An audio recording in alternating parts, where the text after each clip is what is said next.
Subscribe कीजिए EW network और bell icon दबाना ना भूलिए।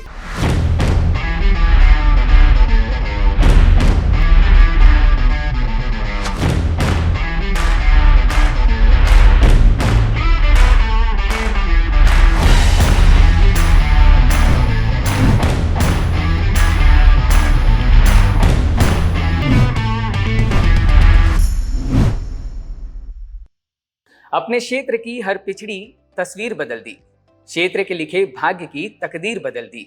नेताजी जनता के कसौटी पर आप खरे उतरे हैं, आपने तो खुशियों में जनता की पीर बदल दी।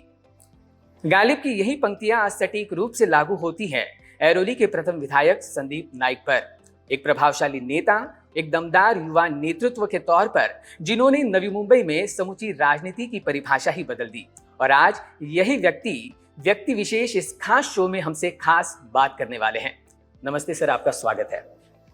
इस सफर में, इस राजनीतिक जीवन में विपक्ष की कई आलोचनाओं का शिकार भी आपको होना पड़ा, मगर फिर भी संदीप नाइक कहीं डगमगाए नहीं। और न डगमगाने के पीछे का कारण क्या है? देखिए कि जिस भी क्षेत्र में हम काम करते हैं उस क्षेत्र को पहले समझना काफी जरूरी है। तो मैंने पहले मुझे मेरे सामाजिक और राजकीय जीवन के लिए जो मार्गदर्शन मिला वो मेरे पिताजी का मिला, और कई चीज़ों में मेरे भाई संजय जी नाइक, उनका भी मुझे सहकार्य रहा है, उनका भी मार्गदर्शन। लेकिन हम व्यक्तिगत जब भी कोई क्षेत्र में काम करते हैं तो हम उस क्षेत्र में क्यों हैं, हमारा अनुभव क्या है, और हम इस पद पे जाने के बाद, उस क्षेत्र में जाने के बाद हम क्या अच्छा कर सकते हैं, ये भावना को सही से समझना जरूरी है।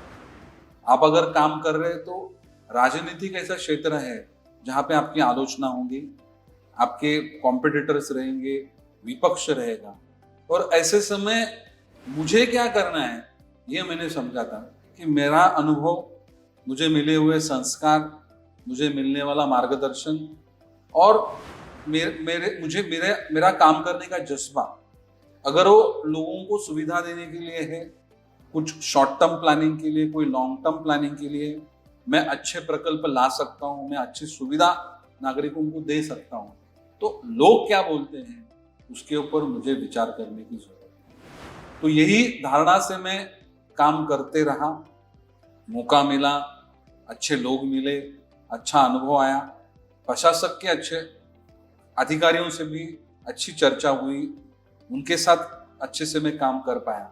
और जो सामाजिक क्षेत्र में और राजनीतिक क्षेत्र में आपका एक समूह होता है कि अलग अलग विचारों के, अलग अलग क्षेत्र के लोग आपके साथ जुड़ते हैं और एक ध्येय के लिए, एक विचारधारा के लिए, शहर के प्रोग्रेस के लिए आपके साथ वो काम करते हैं। तो उसमें एक अनुभव, हर काम करते समय, हर परिस्थिति में एक अलग अलग अनुभव आपको प्राप्त होता है, और उस अनुभव के साथ ही आपके आगे की जर्नी आप कर सकते हैं, और उसमें वो अधिक अच्छे से करने का हमें एक मौका उस माध्यम से मिलता है। एक बार नहीं, ऐरोली के प्रथम विधायक बनने का सौभाग्य आपको मिला, मगर एक बार नहीं तो लगातार 2 बार आप वहां के प्रतिनिधित्व आपने किया, जनता से चुनकर आए। आखिर राज क्या है? मैंने आपको कहा कि यहाँ पे राजनीति में चुन के आना ये मेरी प्राथमिकता नहीं थी।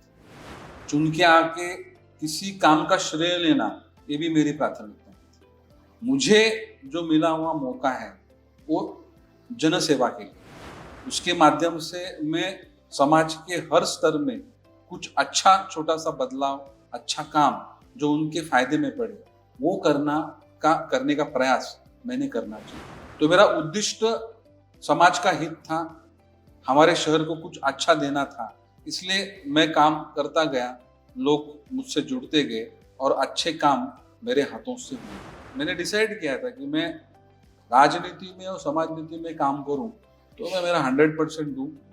लोग क्या बोलते हैं, मेरे विरोधक क्या बोलते हैं, उसके ऊपर न सोचते हुए मुझे वापस चुन के आना है, इसलिए नहीं, ये मौका मुझे मिला है तो मेरे माध्यम से सेवा होनी चाहिए, ये धारणा के साथ मैं काम करता गया, और मुझे लोगों ने मेरे ऊपर बार बार विश्वास किया। कोरोना के सबसे बुरे दौर से लोगों को गुजरना पड़ा है 2 सालों तक।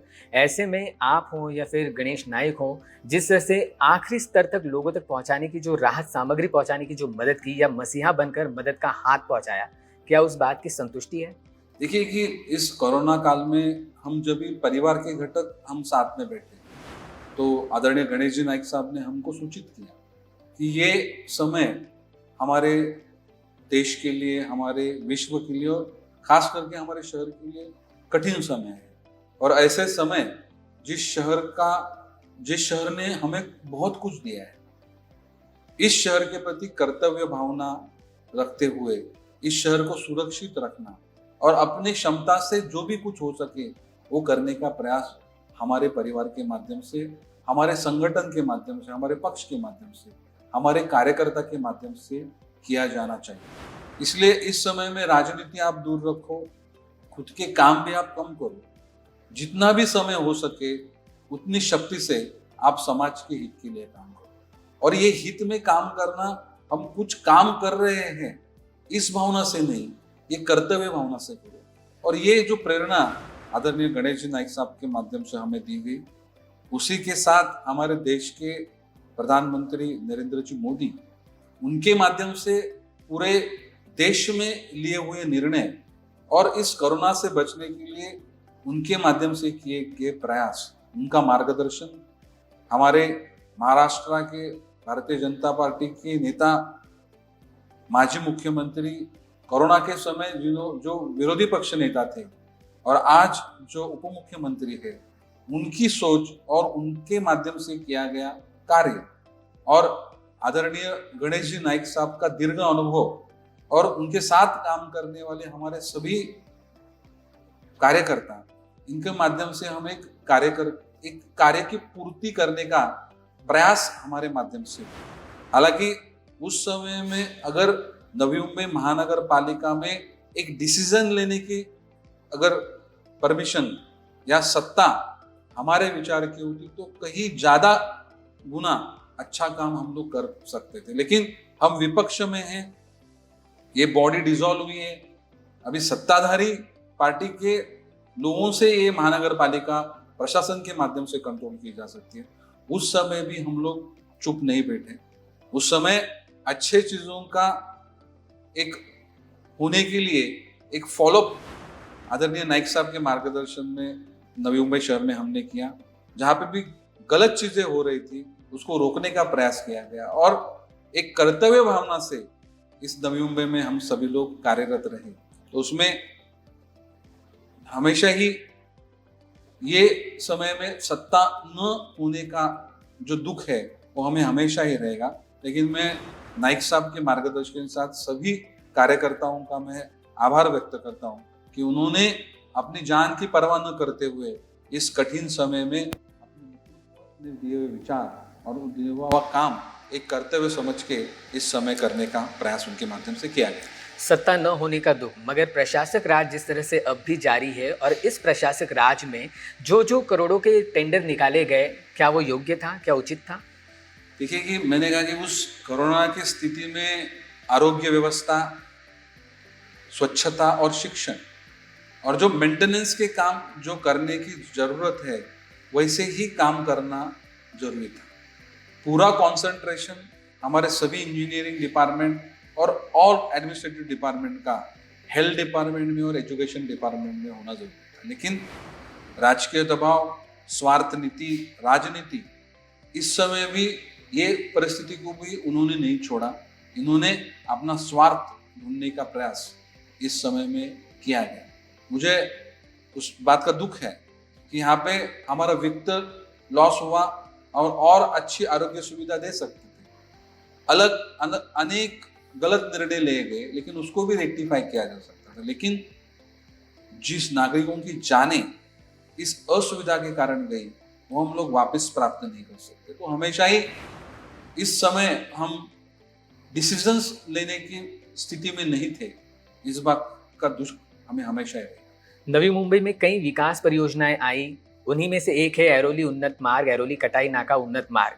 आज क्या लगता है कि यह जो प्रकल्प है आने वाले समय में नवी मुंबई के लिए कहीं ना कहीं मील का पत्थर साबित होगा? देखिए, ये उन्नत मार्ग जो बनाया गया है ऐरोली, जो मुंबई से आने वाली जो गाड़ियां हैं, वहाँ पे ट्रैफिक है, वो सीधे से यहाँ से कल्याण डोंबिवली जा सके, जो काटाई नाके पे उतरता है। लेकिन इतना बड़ा प्रकल्प हमारे शहर से जा रहा है और यहाँ तक ज़्यादातर आने वाली ट्रैफिक ये मुंबई से आती है, थाना से आती है, कल्याण डोंबिवली से आती है। तो उसको नवी मुंबई के लिए रूट करने के लिए, उतरने के लिए और चढ़ने के लिए मार्गिका होनी चाहिए। ये मार्गिका होने के बाद करीबन 70% जो ऐरोली शहर में जो कंजेशन होता है, जो बॉटलनेक होता है, वो कम्यूटिंग काफ़ी इजी से होगा। और इसलिए जिस दिन ये प्रकल्प आया उसी दिन से हमारी ये मांग थी। और मैं अभी जिस तरीके से मुख्यमंत्री महोदय, उप मुख्यमंत्री महोदय सभी सही चीज़ों में अपना विकास काम कर रहे हैं, जहाँ पे काम रुके हैं उसको गति दे रहे हैं, जो गलत डिसीजन हुए हैं उनको भी रेक्टिफाई किया जाता है। उसी तरीके से अभी फॉलोअप करने के बाद में अभी काटाई नाका के इस मार्गिका के लिए चढ़ने के लिए, उतरने के लिए काम की सैंक्शनिंग दी गई है। लेकिन ये पूरा प्रकल्प जब नागरिकों को वो हैंड ओवर करेंगे, उसी समय ऐरोली की दोनों मार्गिका भी पूरा करने का प्रयास हमारा आने वाले समय में रहेगा। बड़े शहरों के मुकाबले नवी मुंबई में जो है वह कई उपलब्धियों के मामले में बहुत आगे है नवी मुंबई शहर। चाहे शिक्षा का स्तर हो, स्वच्छता को लेकर मिले पुरस्कार हो या फिर बेहतर शहर के नाम पर मिले पुरस्कार हो, क्या लगता है इन उपलब्धियों की और आप कैसे देखते हैं? देखिए, नवी मुंबई की आरोग्य सुविधा, शिक्षण सुविधा, हमारे यहाँ के टोल फ्री रास्ते, हमारे यहाँ पे क्लीनलीनेस की सिस्टम, हमारे यहाँ के गार्डन्स, हमारे यहाँ के लेक्स और पूरी नवी मुंबई की महानगर पालिका की व्यवस्था, इसमें एक अच्छा स्तर हम लोग प्राप्त कर चुके हैं। लेकिन इस कोरोना काल में जो हमारी पीछे हट हुई है, जो गलत डिसीजंस हुए हैं, गलत जगह पे फंड यूटिलाइज हुए हैं, या जो डिसीजन उस समय के लिए सिर्फ पैसे के खर्चे के लिए जिम्मेदार नहीं है, वो आने वाले समय में 10 साल 15 साल इस इंफ्रास्ट्रक्चर पे भी लोड देने वाले हैं, उसको पूर्ववत करना ये सबसे बड़ा चैलेंज रहेगा।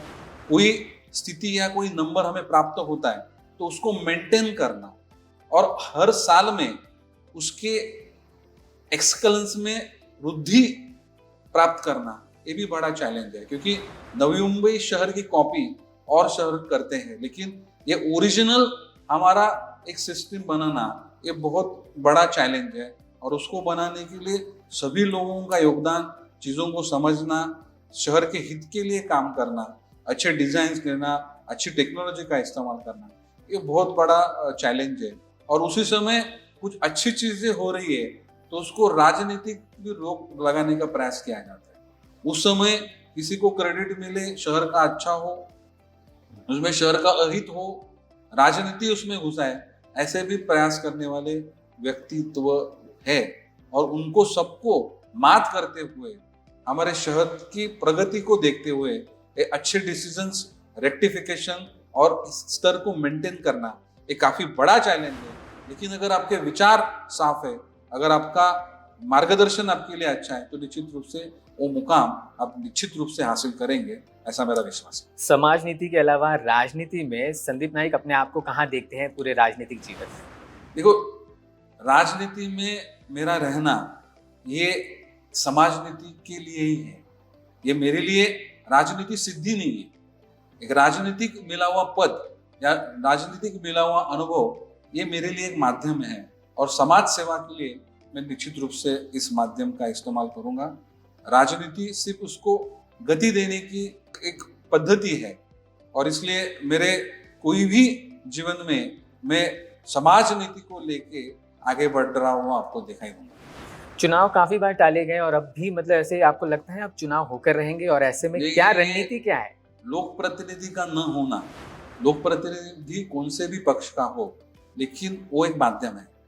एक अधिकार से हर वार्ड के, हर परिसर के लोग उनके पास हक से जाते हैं और उनसे अपनी समस्याएं बताते हैं और काम करने के लिए। सिर्फ प्रशासन अपने ही माध्यम से काम करे ये शहर के लिए उचित नहीं है। ये 2.5 साल जहाँ पे लोक प्रतिनिधि नहीं है, जनरल बॉडी नहीं है, जनरल बॉडी में हुई बहस और उसकी को विश्लेषण करने वाले पत्रकार, उनको भी यहाँ पे आज ये महानगर पालिका अस्तित्व नहीं है, इसके लिए लिमिटेशंस आए। इसलिए काफी अच्छे डिस्कशन और अच्छे निर्णय से हम लोग आज दूर रहे हैं। इसलिए जल्द से जल्द चुनाव आके महानगर पालिका में लोक प्रतिनिधि का गठन होना ये काफी आवश्यक है। बीजेपी का दामन छोड़कर चले जाने वाले अब वापस से घर वापसी कर रहे हैं और ऐसे में संदीप नाइक को नवी मुंबई के चाणक्य के तौर पर देखा जा रहा है। ऐसे में क्या इस चाणक्य नीति में और कुछ धमाके आने वाले समय में देखने मिलने वाले हैं? देखिए कि मैं कोई नीति वगैरह नहीं बोलूंगा, हमारी सरल नीति है जो हमारे विचारों से जुड़े हैं और जिनको साथ में लेके हुए हम लोगों ने आज तक काम किया। अगर कोई दबाव में और अगर कोई प्रेशर में उनको और जगह पे जाने के लिए मजबूर किया गया तो उनकी मजबूरी थी, लेकिन सही समय आने पर उन्होंने पहले से ही हमारे साथ जुड़ने का उन्होंने विचार प्रकट किया, तो वो हमारे लोग हैं। और राजनीति में जिसका जो मन है वहाँ पे उसको काम करने का मौका दिया जाना चाहिए। इसके ऊपर भी जोर जबरदस्ती और अलग तरीके के चीज़ों का इस्तेमाल राजनीति में करना ये मैं उचित नहीं समझता। और वैसे ही एक विचारों से जुड़े हुए लोग आज वापस हमारे साथ आए हैं। जैसे विधानसभा के हुए चुनाव जिसमें जो मित्र पक्ष के साथ लड़े, जो विचारधारा के साथ लड़े, जिस विचारधारा के लिए लोगों ने मतदान किया, कुछ समय के बाद वो और पक्षों को जाके जुड़े और वो अनैसर्गिक था, इसलिए लोगों को भी वो कबूल नहीं था। और वापस कुछ समय जाने के बाद में सही विचार के लोग वापस एक साथ जुड़े। वैसे ही जो हमेशा ही हमारे साथ जो थे वो हमारे साथ वापस से जुड़ गए और इसके माध्यम से एक अच्छा काम, एक सरल नीति को आधार पकड़ के हम लोग एक समाज नीति करने का प्रयास आने वाले समय में। आखिरी सवाल, एक यूथ आइकॉन के तौर पर आपको देखा जाता है, ऐसे में तमाम जो यूथ हैं उनको आपका क्या मैसेज रहेगा, क्या संदेश रहेगा? ये कि आज की युवा पीढ़ी इसमें काफी बड़ी ऊर्जा है और ये ऊर्जा सकारात्मक चीजों के लिए इस्तेमाल करना काफी महत्वपूर्ण है। इस कठिन समय में, जिस कठिन समय में पूरा विश्व गुजर रहा है, हमारे देश के प्रति राष्ट्र भावना हर एक के मन में होनी काफी जरूरी है। हमारी खुद की प्रगति करते समय हम समाज के लिए भी कुछ देने का कर्तव्य मन में रखना ये काफी जरूरी है। आप कुछ काम करेंगे, कुछ समय आपको अपयश भी आ सकता है, लेकिन उससे मायूस न होते हुए फिर एक उम्मीद के साथ, फिर एक शक्ति के साथ आप वापस प्यार करके अपने जीवन में यशस्वी होने का प्रयास यूथ ने करना चाहिए। और इस समय जो यूथ जिस विचार के साथ काम कर रही है उनको अच्छा मार्गदर्शन दिया गया तो निश्चित रूप से इस नए यूथ के माध्यम से अच्छा भारत देश निर्माण होगा, ऐसा मेरा विश्वास है। बहुत बहुत शुक्रिया हमसे बात करने के लिए सर। तो ये थे अरवली के प्रथम विधायक संदीप नाइक, जिन्होंने कई विषय और कई पहलुओं पर आज प्रकाश डाला है। ऐसे में व्यक्ति विशेष में आज के लिए इतना ही। तब तक के लिए मुझे दीजिए इजाजत। नमस्कार।